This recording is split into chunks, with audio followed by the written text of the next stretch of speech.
Et salut le peuple vert, j'espère que vous allez bien. On est samedi, il est midi. Ce soir, c'est match à 20 h avec la réception de Boulogne. Sûrement le dernier match d'Orneland. Mais malgré ça, on a une actu à tenir. On a un avant-match. Donc voilà, on est actuellement cinquième, comme je vais vous l'afficher. On reçoit Boulogne avec 20 points, 15e. Un match censé être facile, mais vu l'actualité autour du club, ça semble un match piège. Ou alors Orneland ne devrait pas rester après le match. Il n'y a pas eu de conférence de presse le jeudi. D'habitude, il y en a toujours une. Quand on regarde les photos du club des entraînements, on voit très peu Orneland. Voilà. Et malgré ça, il y a une bonne nouvelle quand même.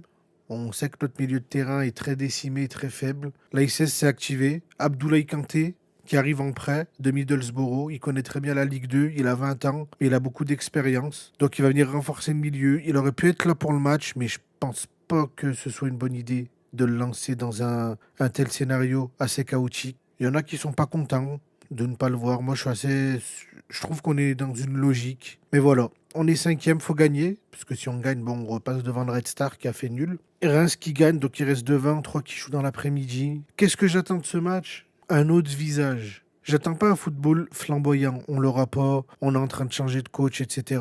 Maintenant, pour moi, 11 joueurs professionnels, ils n'ont pas besoin d'un entraîneur derrière eux tout le match. Donc j'attends que eux aussi se réveillent, pardon, parce que c'est bien beau de tirer sur l'entraîneur, sur ses méthodes, tout ce qu'on veut, mais il y a certains joueurs, voilà, c'est catastrophique. Donc à un moment donné, c'est aussi à eux de se réveiller, de montrer qu'ils ont envie de rester au club, de montrer qu'ils ont envie de monter. Et puis voilà, il y a un moment donné, ils sont pas là bénévolement. Ils prennent des très bons salaires. C'est des joueurs professionnels. Il y a le mot professionnel. Donc ils doivent respecter le club. Ils doivent nous respecter, nous, les supporters. Ils doivent respecter ceux qui se déplacent, ceux qui vont faire guichet ferme à Geoffroy Guichard. On ne peut pas se permettre de les supporter et en contrepartie, il faut de rien. Donc là, c'est Boulogne. J'ai envie de dire heureusement qu'on joue Boulogne à ce moment, même s'il reste sur 2 matchs sans défaite, dont une victoire à Montpellier et un nul au Red Star. Faut pas les sous-estimer. Faut prendre le match d'entrée de jeu. Faut les étouffer d'entrée de jeu. J'ai mis le groupe. Je vous le réafficherai là si vous voulez. Assez décimé le groupe.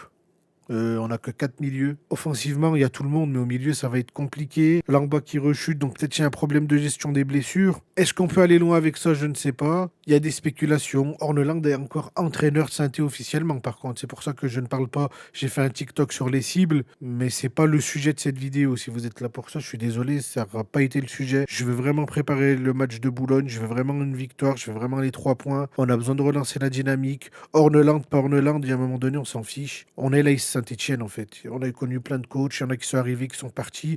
Il y en a qui ont réussi, d'autres non. Orneland, on dressera son bilan. Et là, voilà, là, c'est juste de l'envie. Je pense que le match, on le gagne à l'envie. On est meilleur que Boulogne, normalement. Aux joueurs de prouver, encore une fois, je le dis toujours, il y a des retours, il y en a, ils veulent leur place, mais la place, elle n'est pas gratuite. C'est comme partout, faut payer, c'est cher, et puis voilà, hein. Donc moi, je vois une victoire.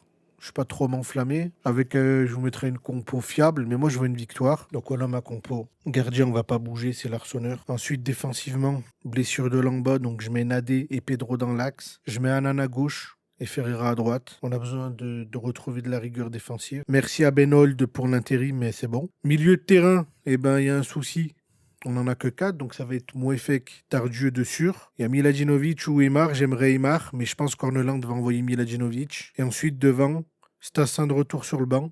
Dufus en 9. À gauche, je mets Davitashvili. Et à droite, je mets Boakier. Cardona, il est un peu en dessous. El Jamali, il est assez bon, mais on a besoin d'expérience. Là, on a besoin d'un match à l'expérience. Donc, je mettrai cette compo. Pour moi, on peut prendre les 3 points.